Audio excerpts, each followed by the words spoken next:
Assalamualaikum warahmatullahi wabarakatuh. Welcome back to my channel. Di video kali ini saya ingin membahas mengenai sales aplikasi distributor ya. Jadi bagi kalian nih, kalian tentunya sudah tahu ya teman-teman, kalau misalnya distributor di zaman sekarang itu berlomba-lomba membuat aplikasi ya teman-teman. Seperti misalnya nih dari brand Unilever itu ada aplikasi sahabat warung, terus ada lagi aplikasi seperti Gudang Ada dan aplikasi sejenisnya ya teman-teman. Ada aplikasi Ula juga ya teman-teman.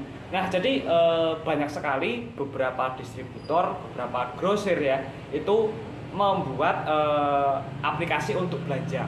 Nah jadi begini teman-teman, mungkin kalian berpikir, Mas, kenapa kalau misalnya saya belanja lewat aplikasi itu harganya lebih murah?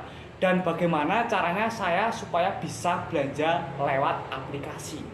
Ya, nah jadi yang pertama gini teman-teman, distributor ya itu membuat aplikasi tujuannya itu apa sih? Yang pertama, mempermudah konsumen atau calon pembeli ya. Jadi mereka itu gini teman-teman, membuat aplikasi supaya orang yang mau belanja produknya itu nggak perlu jauh-jauh datang ke grosir mereka, nggak perlu jauh-jauh datang ke distributor mereka, tinggal buka aplikasi, setelah itu beres ya kan? Itu alasan yang pertama. Terus yang kedua, sebenarnya kalau misalnya kita belanja di aplikasi itu memang pertama kita mendapatkan harga murah. Kenapa? Karena itu adalah pancingan awal teman-teman ya. Jadi supaya para pemilik toko, pemilik warung itu mau mendownload aplikasi tersebut, seperti itu ya. Ya kalau misalnya kalian ingin membeli produk distributor dari aplikasi, tapi itu ada syaratnya. Yang pertama, kalian harus mempunyai toko atau memiliki warung ya teman-teman. Nah karena nanti setiap aplikasi itu juga ada salesnya sendiri-sendiri. Jadi kan kalau misalnya dulu ya teman-teman, itu sales itu cuma sales motoris, sales grosir, sales tagging order ya. Nah sekarang itu ada yang namanya sales aplikasi. Nah terus begini teman-teman, mereka itu tugasnya itu dari distributor itu untuk mendatangi toko-toko sama warung-warung dan menyuruh pemilik toko atau pemilik warung untuk mendownload aplikasi distributor tersebut, seperti itu. Nah terus begini teman-teman, setelah mendownload biasanya itu banyak sekali promo-promo produk murah teman-teman. Karena apa? Mereka menanamkan kepada pemilik toko supaya kalau misalnya beli produk itu lewat aplikasi. Nah, terus trik marketingnya di sini teman-teman. Kalian pasti sudah tahu yang namanya copywriting ya teman-teman. Jadi teknik copywriting, nah itu diterapkan di semua aplikasi distributor.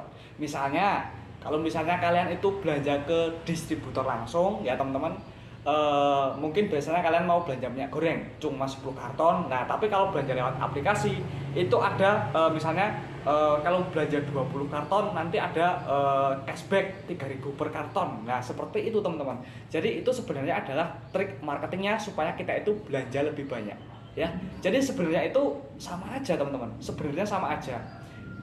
Harganya itu ketemunya sama. Misalnya gini, saya kalau misalnya datang ke distributor belanjanya 10 karton. Nah kalau misalnya saya belanja ke distributor lewat aplikasi, itu saya belanjanya itu bisa lebih banyak. Walaupun memang harganya lebih murah, tapi kan saya belinya jadi lebih banyak. Jadi yang namanya distributor itu juga ada target quantity. Setiap bulannya itu ada yang namanya target quantity. Seperti itu teman-teman ya. Nah, jadi mereka itu membuat aplikasi tujuannya untuk menerapkan teknik closing copywriting ini teman-teman ya. Nah, terus bagi yang belum tahu ya, saya ingin sedikit kasih tahu. Kalau misalnya nih, saya sebagai seorang content creator di YouTube dan di Blogspot, saya bisa mendapatkan uang dari Google AdSense. Nah, sedangkan aplikasi ya, yang namanya aplikasi itu juga bisa mendapatkan uang dari iklan AdMob. Seperti itu teman-teman. Jadi tujuannya itu sebenarnya aplikasi itu sebenarnya adalah produknya distributor juga teman-teman, karena distributor juga akan mendapatkan bayaran dari AdMob, dari iklan AdMob, dan itu gede banget teman-teman. Apalagi kalau misalnya aplikasi tersebut sudah didownload oleh ratusan ribu bahkan jutaan pengguna, seperti itu. Nah maka dari itu kenapa kalau kita belanja lewat aplikasi terkadang lebih murah ya, seperti itu teman-teman, analoginya seperti itu ya. Seperti misalnya di Indomaret, kalau kalian bayar produk lewat aplikasi Isaku misalnya, itu juga bisa lebih murah Karena apa? Ya untuk pancingan teman-teman, untuk pancingan supaya orang-orang itu mau mendownload aplikasi tersebut. Jadi aplikasi belanja itu sebenarnya adalah produknya distributor. Ya, semoga apa yang saya jelaskan ini bisa menjawab pertanyaan kalian ya teman-teman. Ya, karena banyak yang bertanya, Mas, kalau misalnya belanja di aplikasi, kenapa kok harganya bisa lebih murah seperti itu? Nah, terus begini, akan timbul pertanyaan seperti ini. Bagaimana Mas, saya mau belanja aplikasi kok nggak bisa? Nah,